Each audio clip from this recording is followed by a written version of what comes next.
Olá, está no ar mais uma Aliança da Soja. Toda semana trazemos informações e entrevistas com especialistas para discutir assuntos sobre mercado, tecnologia, sustentabilidade e muito mais. Vamos juntos em mais um programa e confira agora os destaques de hoje.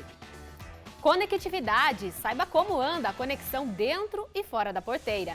Capacitação na operação da lavoura é fundamental para alcançar mais produtividade. A importância da consultoria e plataforma de dados para a evolução da produção e ainda novas gerações de agricultores podem transformar o agronegócio.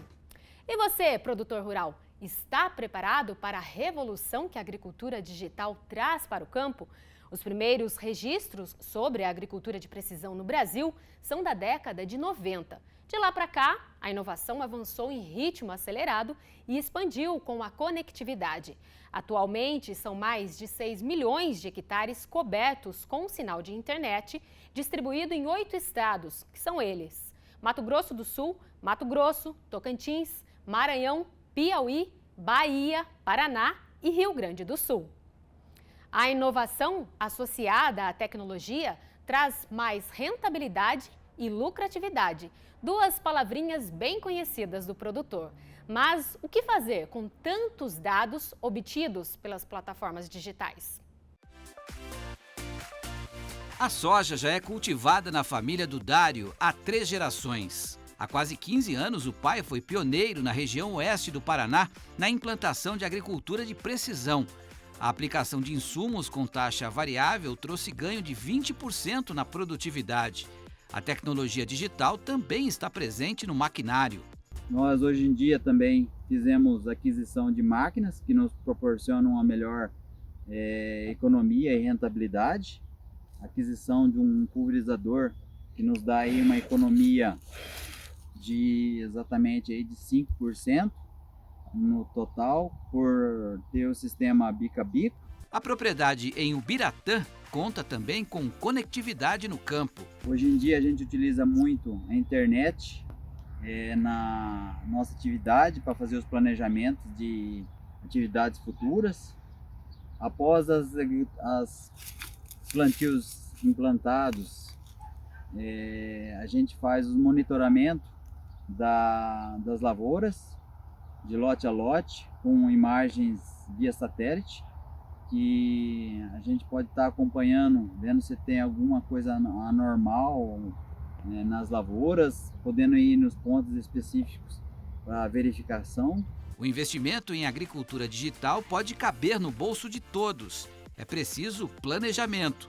O coordenador de difusão agrodigital desta cooperativa explica que captar imagem por satélite é uma ferramenta com um bom custo-benefício.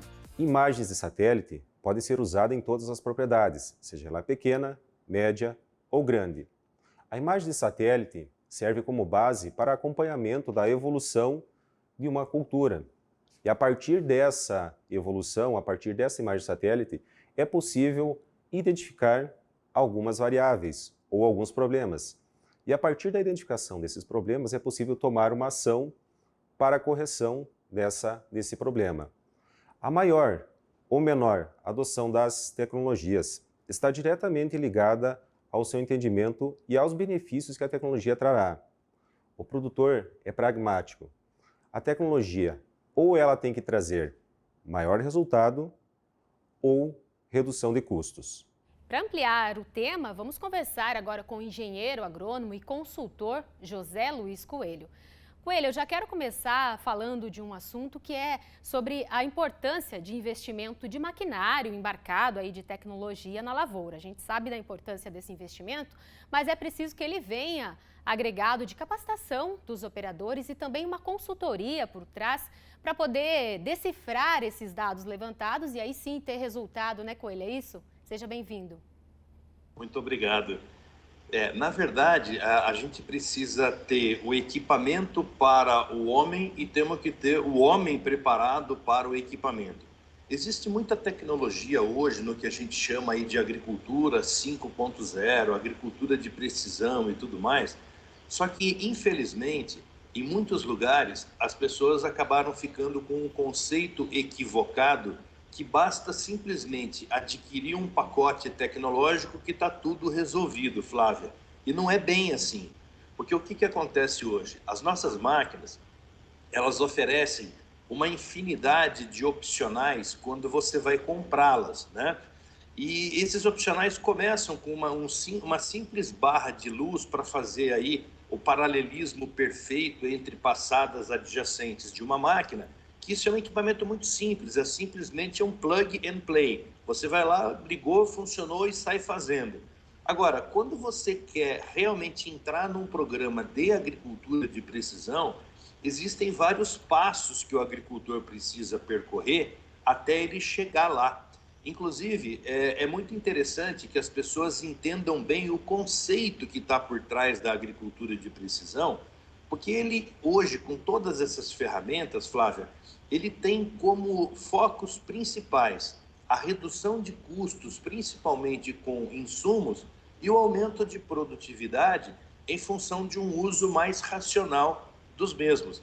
O agricultor, ele não é um repassador de preços, né? Na verdade, ele é um produtor de commodity. Quem produz commodity não precifica. Quem precifica é quem compra, é o mercado, né? Então, hoje, para a gente ser cada vez mais competitivo, a gente precisa realmente lançar mão dessas ferramentas. E hoje a gente consegue já fazer alguns grids, algumas amostragens localizadas, para que na hora de eu aplicar esse corretivo, né, seja ele um calcário, seja um gesso, eu consiga fazer uma aplicação colocando em cada metro quadrado aquilo que exatamente o solo necessita. Esse é um bom primeiro passo para entrar na agricultura de precisão, Flávia. Tá certo, né? É preciso, como você falou, estar entendendo esses dados para poder ter os resultados, né? Você trouxe aí a questão da taxa variável e eu queria entender, até projetando um pouco mais para frente para algumas safras, quais os avanços na questão da mecanização, né? E como o produtor pode calcular o custo-benefício desse investimento. Olha, nós estamos caminhando assim a passos largos para que a gente possa vir a ter uma geração de máquinas autônomas, né? A tecnologia para isso já existe há mais de 30 anos, para você ter uma ideia. Só que, ou por questões econômicas, né? Era antieconômico, era muito caro e não justificava a aplicação.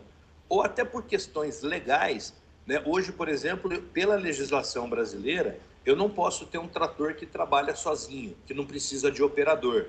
Então, eu preciso ter um operador lá dentro. Mas nós já temos máquinas capazes de fazer o trabalho autônomo, né? Então, o que vem pela frente na mecanização é uma geração de máquinas inteligentes, máquinas que são capazes de tomar decisões em cima de algoritmos, né? Em cima de software, em cima de programações, naturalmente, que foram feitas previamente pelo homem. Então, esse trinômio, né, de você otimizar a mão de obra, de você reduzir custos e você produzir com sustentabilidade, é a direção no qual apontam todas as novidades e todas as inovações que os sistemas mecanizados estão trazendo para o homem do campo. Muito obrigada pela sua participação aqui com a gente no Aliança da Soja, José Luiz Coelho, engenheiro agrônomo e consultor. Obrigada. Eu que agradeço pela oportunidade e desejo aí um grande ano para todos nós, Flávia. Até logo. A gente vai para um rápido intervalo e na volta eu converso com um especialista para saber qual é o cenário da conectividade dentro e fora da porteira. O Aliança da Soja volta daqui a pouquinho. Até já!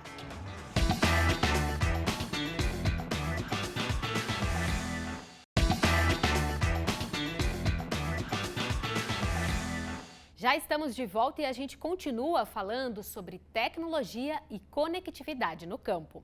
E eu chamo agora para a nossa conversa Giancarlo Fasolin, que é gerente de marketing da Trimble e membro do Conectar Agro.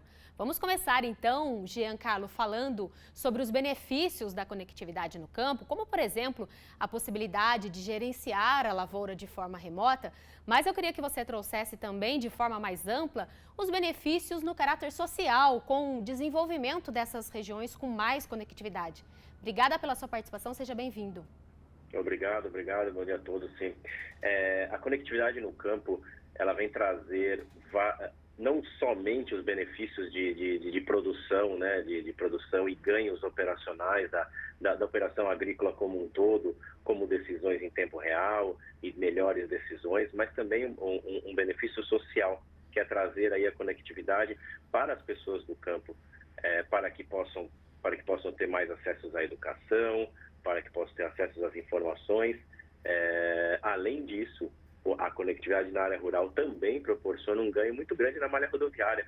Então, hoje a gente tem uma cobertura relativamente baixa da malha rodoviária com conectividade, e tudo isso são os ganhos, chamados aí de ganhos, efeitos laterais aí dos benefícios da conectividade no campo, que ela vem a trazer. Tá certo. E aí, avançando nesta questão de vantagens, o produtor gosta de fazer conta, né? E a conectividade, ela pode reduzir, inclusive, o custo de produção. Você tem até alguns números aí pra gente. Qual seria essa redução com essa conectividade no campo? Olha, é importante mencionar aí alguns estudos que a Associação Conectar Agro vem fazendo, posso até dizer que esse número que eu vou falar em alguns segundos aqui para vocês está até um pouquinho desatualizado devido a gente tem visto aí o aumento do custo dos fertilizantes, mas mesmo assim, estudos da Associação Conectar Agro mostram que a gente consegue economizar em custos operacionais na lavoura em torno de R$ 178 por hectare. Isso você pode imaginar, hoje o produtor busca economia de R$ 1, 2, 3 reais, e somente pelo fato de ter a conectividade a gente consegue aumentar esse ganho, melhorar o custo operacional em R$ 188 aproximadamente. De que forma, né? Decisões melhores tomadas em momentos mais adequados, manutenções. Um técnico, por exemplo, não tem necessidade de ir até o campo muitas vezes. A manutenção pode ser remota e isso precisa da conectividade. Então, são um dos grandes benefícios aí para custos operacionais que a conectividade vem a trazer, e isso é parte de muitos estudos aí da Associação Conectar Agro. Tá certo. E agora, falando um pouco mais do cenário de cobertura de internet, eu queria que você trouxesse para a gente viu recentemente o leilão do 5G, mas na prática, Giancarlo, eu queria entender quanto tempo ainda vai para o 4G se tornar realidade no campo, e aí dentro disso que estamos falando, qual que é o principal desafio que você enxerga para essa conectividade estar efetivamente funcionando? Hoje, para você ter uma ideia, a gente tem alguns números aqui, né, de estudos. Então, 85% da população vive nas cidades hoje, sendo os 15% restantes no campo. Desses 85%, 98% têm acesso à internet. Por outro lado, na parte do rural, na parte do campo, essas pessoas 11% dessas pessoas têm acesso à conectividade. A oportunidade é imensa, o trabalho a ser feito é muito grande. Hoje a Associação Conectar Agro vem oferecer aí a fomentar o uso do 4G no 700 MHz, né? Essa associação de 8 empresas que busca o fomento da conectividade no campo. E então a gente, como você mesmo mencionou, a gente viu o leilão do 5G, que obviamente vai trazer aí uma revolução em todos os sentidos, não só na agricultura, mas como todos. A gente talvez vejam coisas acontecendo que nós nem sabemos ainda que hoje existem, né? Porém, o 4G, ele é o tipo de conexão ideal para o campo. Tem muito a crescer ainda, é um investimento com certeza que será feito, e nos próximos anos nós vamos ver aí o nosso campo conectado. Eu conversei com Giancarlo Fasolin, muito obrigada pela sua participação, avaliando o cenário de conectividade no campo aqui pra gente no Aliança da Soja. Obrigada, volte mais vezes. Ok, muito obrigado pela oportunidade, é muito bom falar de conectividade, a revolução que vem nos próximos anos. Eu desejo aí um grande 2022 para todos, com o campo conectado e trazendo os benefícios que ela vem a trazer. E olha só, você pode rever esse e outros programas já exibidos no canal do YouTube e aproveite também para deixar lá o seu comentário. Por hoje é só, o Aliança da Soja fica por aqui. Muito obrigada pela sua companhia, pela sua audiência e já sabe, né? Temos um encontro marcado na próxima segunda-feira, às 1h35 da tarde, e eu vou esperar você. Até lá. Tchau, tchau!